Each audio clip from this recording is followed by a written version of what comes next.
Hello everyone. 60 day MCQ challenge का ये day 1 है। आधुनिक भारत का इतिहास लेक्चर 1 टॉपिक कवर होंगे। यूरोपियों का आगमन, ईस्ट इंडिया कंपनी और बंगाल के नवाब, क्षेत्रीय राज्य पंजाब एवं मैसूर। क्वेश्चन नंबर 1, पुर्तगाली उपनिवेश का भारत में प्रथम वायसराय कौन था? पुर्तगाली उपनिवेश का भारत में प्रथम वायसराय कौन था? Option A Dias, option B Vasco da Gama, option C Almeida, option D Albuquerque. Correct answer is option C Almeida.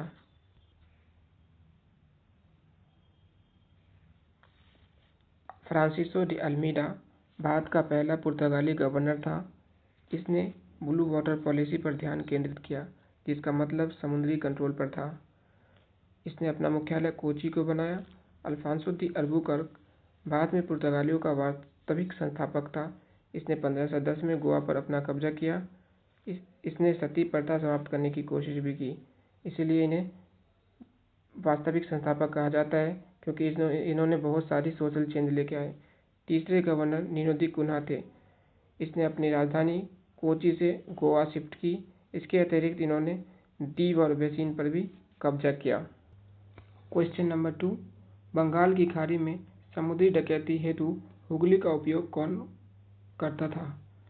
Bengal की खाड़ी में समुद्री डकैती हेतु हुगली का प्रयोग कौन करता था? Option A Dutch, option B फ्रांसीसी, ऑप्शन सी पुर्तगाली, ऑप्शन डी अंग्रेज, ऑप्शन ई उपर्युक्त में एक से अधिक, उपर्युक्त में कोई नहीं। Correct answer is option C पुर्तगाली। Correct answer is option C पुर्तगाली। नेक्स्ट क्वेश्चन, भारत में 1613 में अंग्रेजों ने पहली फैक्ट्री कहाँ स्थापित की? Option A Goa, option B Hooghly में, ऑप्शन सी आरकोट में, ऑप्शन डी सूरत में। भारत में 1613 ईस्वी में अंग्रेजों ने पहली फैक्ट्री कहाँ स्थापित की थी? Correct answer is option D Surat. यूरोपीय शक्तियाँ। भारत में पहला यूरोपीय पावर जो भारत में आया वो पुर्तगीज था। 1498 ईस्वी में वास्को डी गामा आए थे। इसने पहली कंपनी 1503 में कोची में लगाई। दूसरा यूरोपियन डच था, जिसने पहली कंपनी मछलीपट्टनम में लगाई। तीसरा यूरोपियन इंग्लैंड था, जिसने पहली कंपनी 1613 ईस्वी में सूरत में लगाई। सूरत में ये पहली अंग्रेजों की अस्थायी कंपनी हुआ करती थी। डेनिस ने अपनी पहली कंपनी 1620 में ट्रेवेनकोर में बनाई, जबकि फ्रेंच ने अपनी पहली कंपनी 1668 ईस्वी में सूरत में बनाई। सबसे पहले जो भारत में आया वो पुर्तगीज था। सबसे लास्ट गया वो भी पुर्तगीज ही था, जो 1961 में गोवा से लीव किया। अंग्रेज 1947 में भारत छोड़कर गए।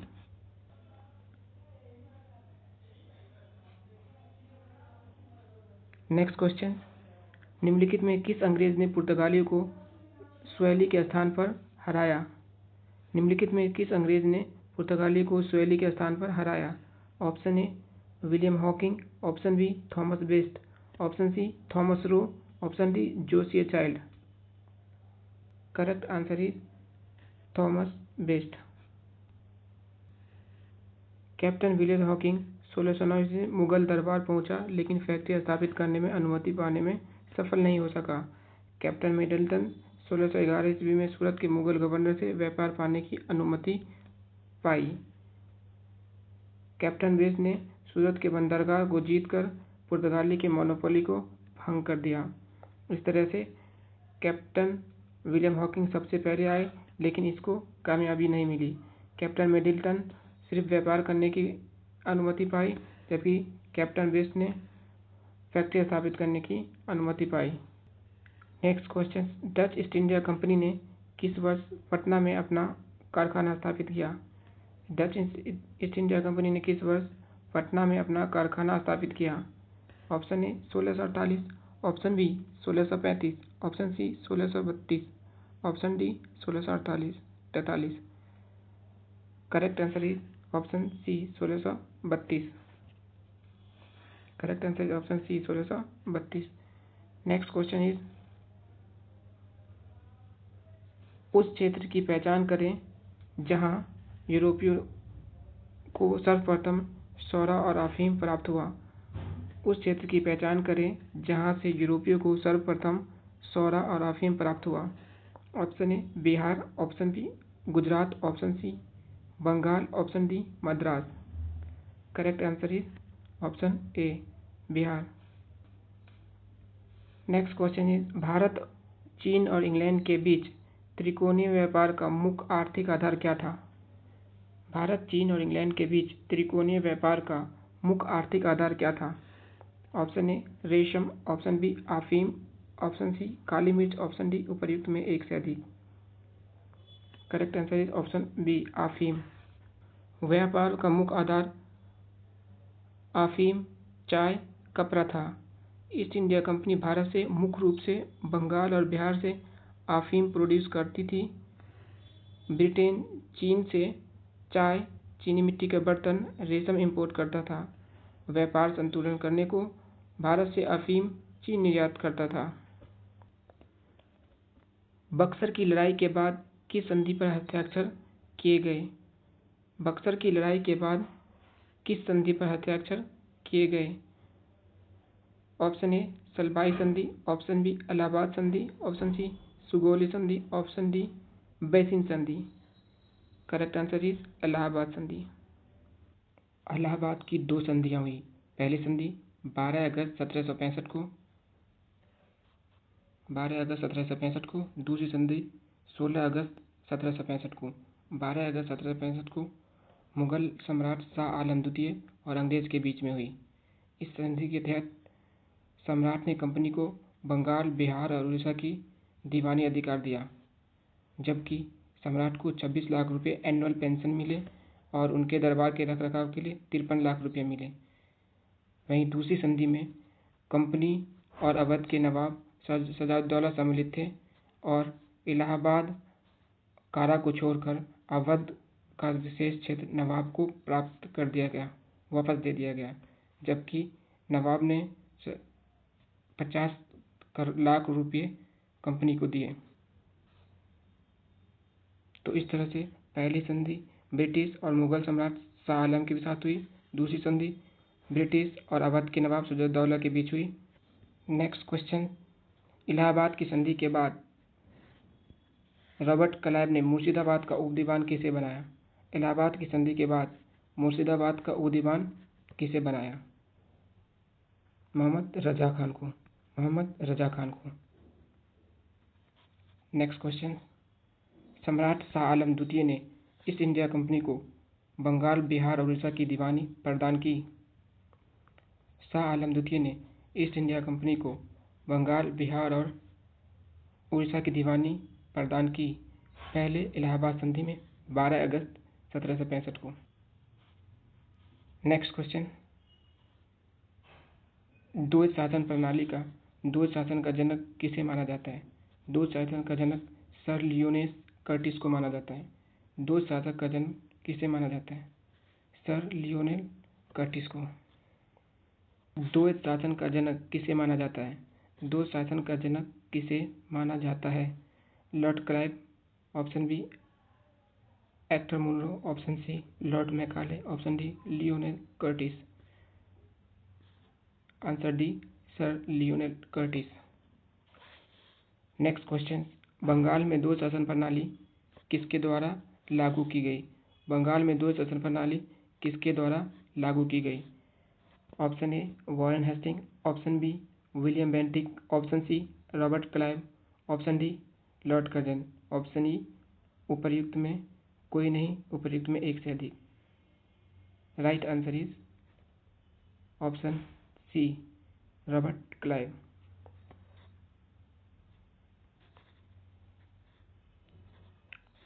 लॉर्ड क्लाइव 1765 ईस्वी में द्वैत शासन प्रणाली लेकर आए। ड्यूअल गवर्नमेंट सिस्टम ये होता क्या है? इसमें दीवानी राइट होती है, tax collection means real economic power की राइट जो ब्रिटिश को दिया गया। जबकि निजामत राइट नॉमिनल अथॉरिटी होती है। इसमें law and order, justice, general administration आता है, ये निजाम को दिया गया। ये भी नॉमिनल राइट था,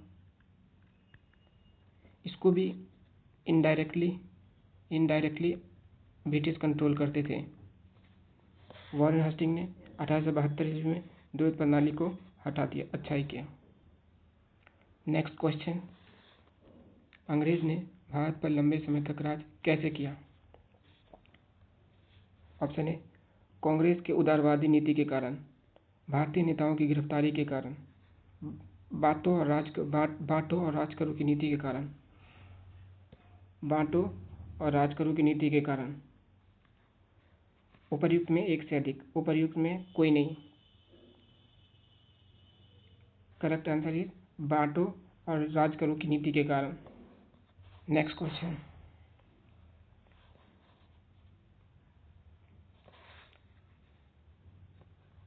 किसने महलवारी बंदोबस्त प्रणाली की व्यवस्था शुरू की? किसने महलवारी बंदोबस्त प्रणाली की शुरुआत की? Option A, Lord Hasting, option B, Lord Cornwallis, option C, Holt Mackenzie, option D, उपर्युक्त में एक से अधिक, ऑप्शन ई, उपर्युक्त में से कोई नहीं। Correct answer is Holt Mackenzie. अब ये महलवारी बंदोबस्त क्या होता है, आगे जब क्वेश्चन आएगा तो हम इसको डिटेल में डिस्कस कर लेंगे। महलवारी क्या होता है, रैयतवारी क्या होता है और जमींदारी सिस्टम क्या होता है, हम डिटेल में डिस्कस करेंगे आने वाले सेशंस में। नेक्स्ट क्वेश्चन इज, बंगाल प्रांत के साथ बिहार प्रांत को कब मिलाया गया? बंगाल प्रांत के साथ बिहार प्रांत को कब मिलाया गया? Option A 1713, option B 1732, option C 1733, option D 1734, option E, उपर्युक्त में कोई नहीं, उपर्युक्त में एक से अधिक। Right answer is option C 1733।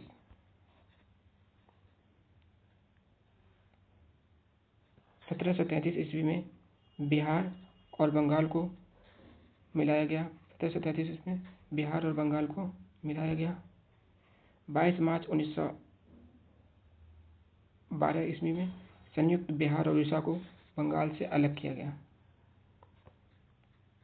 और 22 मार्च को ही बिहार दिवस मनाया जाता है। 22 मार्च को ही बिहार दिवस मनाया जाता है। 1 अप्रैल 1936 को बिहार और उड़ीसा को फिर से विभाजित कर दिया गया, मतलब 1 अप्रैल 1936 को बिहार को उड़ीसा से अलग कर दिया गया, और ऐसे कहें तो उड़ीसा को बिहार से अलग कर दिया गया था। नेक्स्ट क्वेश्चन, टीपू सुल्तान ने अपनी राजधानी कहाँ बनाई? टीपू सुल्तान ने अपनी राजधानी कहाँ बनाई? Option A, Srirangapatnam, option B, Mysore, option C, Bengaluru, option D, Coimbatore. Correct answer is option A, Srirangapatnam. Tipu Sultan ने श्रीरंगपट्टनम को अपनी राजधानी बनाई।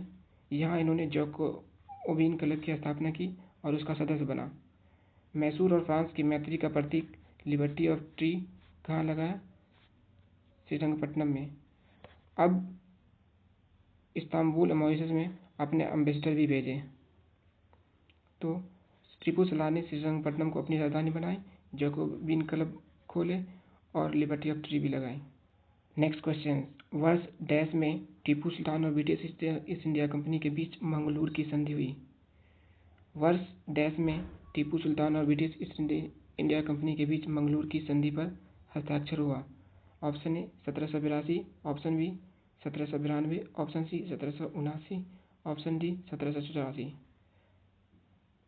Correct answer is option D 1784।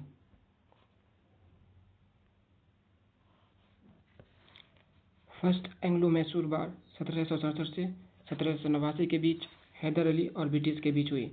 इसका कारण हैदर का बढ़ता प्रभाव था और ब्रिटिश का हस्तक्षेप।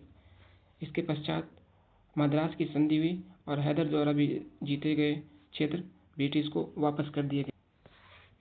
सेकेंड एंग्लो मैसूर वार 1780 से 1784 के बीच हैदर, टीपू और ब्रिटिश के बीच हुई।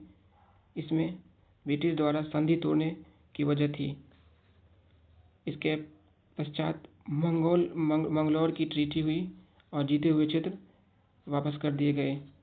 इसमें जीते हुए क्षेत्र टीपू को वापस कर दिए गए। थर्ड एंग्लो मैसूर वॉर 1790 से 1792 के बीच टीपू सुल्तान और ब्रिटिश के बीच हुई। टीपू द्वारा ब्रिटिश सहयोगी त्रावणकोर पर हमला कर दिया गया। टीपू बहुत ही महत्वाकांक्षी रूलर था। इसके पश्चात श्रीरंगपट्टनम की ट्रीटी हुई। टीपू को आधा राज्य गंवाना पड़ा और भारी युद्ध हर्जाना भी भरना पड़ा। याद रहे, second Anglo Mysore war Hyder Ali ने शुरू किया था, लेकिन बाद में टीपू आए। हैदर अली की मौत युद्ध से बाहर किसी अन्य वजह से हुई, युद्ध के मैदान में नहीं हुई थी हैदर अली की मौत। और बाद में टीपू सुल्तान इसका बागडोर संभाला था। नेक्स्ट क्वेश्चन, अंग्रेजों ने श्रीरंगपट्टनम की संधि किसके साथ की? अंग्रेजों ने श्रीरंगपट्टनम की संधि किसके साथ की? Haider Ali, option A, option B Dupleix, option C Tipu Sultan, option D Nandraj. Correct answer is option C Tipu Sultan. Tipu Sultan के साथ थर्ड एंग्लो मैसूर के बाद अंग्रेजों ने श्रीरंगपट्टनम की थर्ड एंग्लो मैसूर वॉर के बाद श्रीरंगपट्टनम की संधि की। नेक्स्ट क्वेश्चन, रंजीत सिंह ने सुप्रसिद्ध कोहिनूर हीरा प्राप्त किया था। रंजीत सिंह ने सुप्रसिद्ध कोहिनूर हीरा प्राप्त किया था। ऑप्शन ए शाह शुजा से, ऑप्शन बी जमा शाह से, ऑप्शन सी दोस्त मोहम्मद से, ऑप्शन डी शेर अली से। करेक्ट आंसर इज ऑप्शन ए शाह शुजा से। 1800 ईस्वी में अहमद शाह अब्दाली का पुत्र शाह शुजा काबुल की गद्दी पर बैठा, लेकिन उसका भाई शाह महमूद ने 1809 में उसको विस्थापित कर दिया।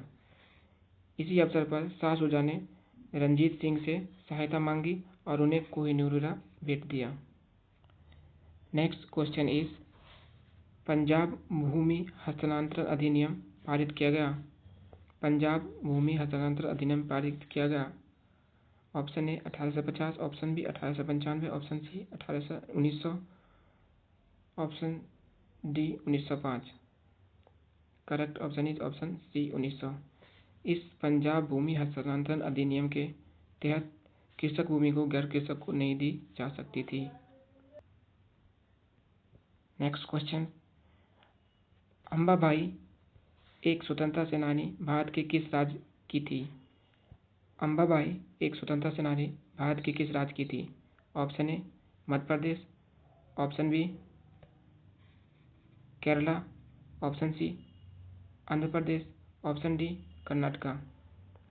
अंबाबाई एक स्वतंत्रता सेनानी भारत के किस राज्य की थी? Karnataka, option D Karnataka. अंबाबाई का जन्म 1889 में तत्कालीन मैसूर, जो कि अब कर्नाटका में हुआ था। इन्होंने विदेशी सामान शराब की दुकान के खिलाफ धरना किया। कित्तूर रानी चेन्नम्मा सशस्त्र विद्रोह करने वाली भारत की पहली महिलाओं में से एक थी। झांसी की रानी से 30 साल पहले इनका योगदान हुआ करता था। तो कित्तूर रानी चेन्नम्मा अग्रणी महिलाओं में से थी जिन्होंने सशस्त्र विद्रोह किया था। रानी चेन्नम्मा ने डॉक्ट्राइन ऑफ लैप्स, जो लॉर्ड डलहौजी लेकर आया था, उसके अगेंस्ट भी बहुत ही कड़ा प्रतिरोध किया था। Thank you for watching. अगर आपको वीडियो पसंद आया तो ऐसे ही क्वालिटी वीडियोज़ के लिए do subscribe and hit the like button.